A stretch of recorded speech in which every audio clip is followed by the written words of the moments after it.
Pemilu telah usai, dan selamat kepada teman-teman KPPS yang telah sukses menjadi penyelenggara yang melahirkan calon pemimpin dan juga calon legislatif. Bagi teman-teman yang harus pemilihan ataupun penghitungan suara ulang, tetap semangat, semoga bisa berjalan dengan lancar, sampai selesai dengan hasil yang lebih baik.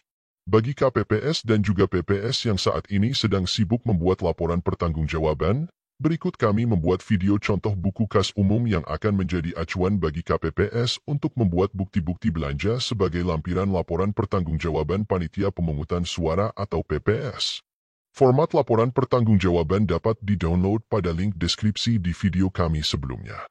Jika ada teman-teman yang butuh template contoh laporan ini, dan sekaligus template bukti laporan pertanggungjawaban seperti surat tugas, kwitansi, daftar tanda terima honorarium dan lain-lain, silakan klik tombol terima kasih di bawah video, dan kirimkan bukti donasi melalui nomor WA yang ada di kolom deskripsi.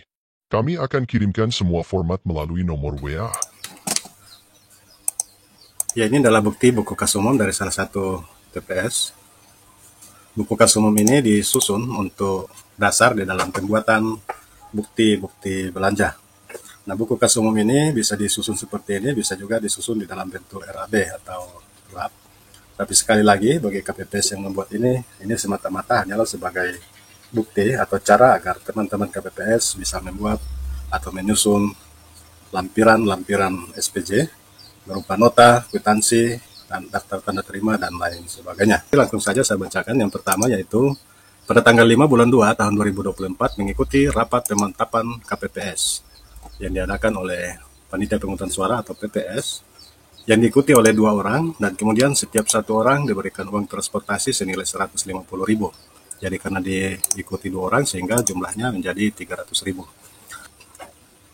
Untuk bukti pengeluarannya harus dibuktikan dengan surat tugas. Nah, untuk contoh-contoh surat tugas, kwitansi, nota, dan lain sebagainya, ini telah kami upload sebelumnya di video kami tentang laporan pertanggungjawaban KPPS, dan sekaligus juga kami telah menyediakan link download untuk format laporan pertanggungjawaban. Kemudian yang kedua, pada tanggal 8 bulan 2 tahun 2024 diadakan rapat persiapan pengantaran C pemberitahuan atau surat undangan untuk memilih, dan nota belanjanya terdiri dari nasi kotak, snack, kopi, dan gula. Nah, mungkin karena rapatnya diadakan 1 hari penuh karena sekaligus untuk mengisi form C pemberitahuan, sehingga KPPS ini harus membeli nasi kotak dan juga snack. Nah, baik nasi kotak maupun kopi ini bisa dibuktikan dengan nota. Jadi format-format notanya yaitu seperti ini. Ini ada contoh nota. Jadi modelnya seperti ini. Banyaknya 7 kotak, nama barang nasi kotak, harga per kotaknya 30.000, sehingga jumlah untuk pembelian nasi kotak senilai 245.000. Kemudian untuk snack 7 kotak, nilai per kotaknya 15.000, harganya 105.000, sehingga total jumlahnya di bawah 350.000. Nah, nota seperti ini harus dilengkapi dengan stempel dan juga tanda tangan pemilik warung atau toko atau rumah makan tempat pembelian nasi kotak dan snack. Nah, kemudian selanjutnya ada transportasi pengantaran C pemberitahuan. Jadi ada anggota KPPS yang melakukan pengantaran C pemberitahuan atau surat undangan, dan kemudian diberikan uang transportasi. Di sini diadakan selama 3 hari dan per harinya dihargai 25.000, sehingga untuk 3 hari nilainya 75.000 per orang, dikali 6 orang sehingga jumlah totalnya 450.000. Dan ini bisa dibuktikan dengan adanya daftar tanda terima. Nah, modelnya boleh seperti ini ya. Ini daftar nominatif pembayaran uang transportasi. Nah, kalau misalnya ketua KPPS juga ikut, berarti 7 orang. Kalau ketua KPPS-nya tidak ikut, berarti hanya diikuti oleh 6 orang, sehingga nilainya sebesar 600.000. Kemudian ditandatangani oleh setiap anggota yang menerima dana tersebut. Ya, selanjutnya pada tanggal 13 bulan 2 tahun 2024, kegiatan pembuatan TPS atau tempat pemungutan suara. Yang dibeli adalah spanduk senilai Rp75.000 per lembarnya, dan ini harus dibuktikan dengan nota dari percetakan. Kemudian untuk kertas kartun, kemudian ada paku tindis, ada taplak meja, ini dibuktikan dengan nota.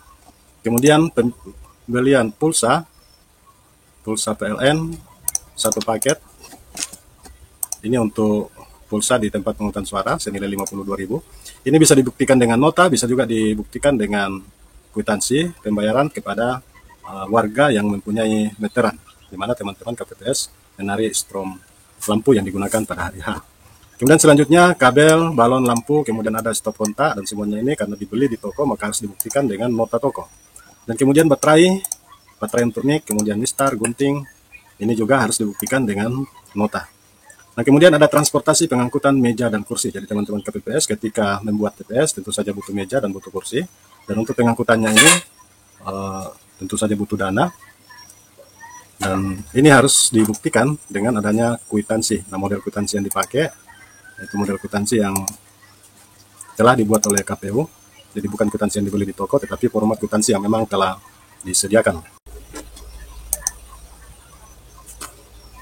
Jadi format kwitansinya seperti ini, sudah terima dari Ketua KPPS, uang sejumlah 150.000, terbilang, jadi di atas ditulis angka, di bawah ditulis dengan huruf.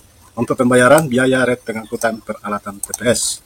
Kemudian ditanya di sini, tulis nama desanya, kemudian tanggalnya. Selanjutnya, ada makan minum hari pelaksanaan, yaitu nasi kotak dan snack, juga dibuktikan dengan nota. Kemudian, pada hari H pelaksanaan, ada pembelian kertas, ada tinta printer, staples, isi staples, semuanya dibuktikan dengan nota. Kemudian pengisian pulsa HP bisa diisi dengan model daftar tanda terima yang modelnya seperti ini. Jadi tinggal diubah misalnya pembayaran uang pulsa seperti itu misalnya kan. Kemudian ada air mineral yang juga dibuktikan dengan nota. Kemudian sewa mesin scanner senilai 500.000 yang harus dibuktikan dengan surat perjanjian sewa. Kemudian belanja honor KPPS untuk Linmas, dan ini harus dibuktikan dengan bukti daftar nominatif pembayaran uang honorarium KPPS, petugas ketertiban TPS. Modelnya seperti ini. Ditandatangani oleh Ketua KPPS, anggota KPPS, dan petugas Linmas yang telah menerima honorarium. Nah, kemudian pajak sewa scanner. Nah, ini bagi teman-teman jika menerima dana sewa scanner ini utuh, yaitu 500.000. Nah, jika sewa scanner ini telah dipotong pajak dari KPU, maka tentu teman-teman tidak harus membuat bukti laporan untuk pajak sewa scanner ini. Sehingga totalnya di bawah yaitu sebesar 14.500.000, dan ini harus sama dengan yang ada di dalam bukti penerimaan, yaitu senilai 14.500.000. Demikian video kita kali ini. Jika ada yang perlu didiskusikan, silakan tulis di kolom komentar. Terima kasih.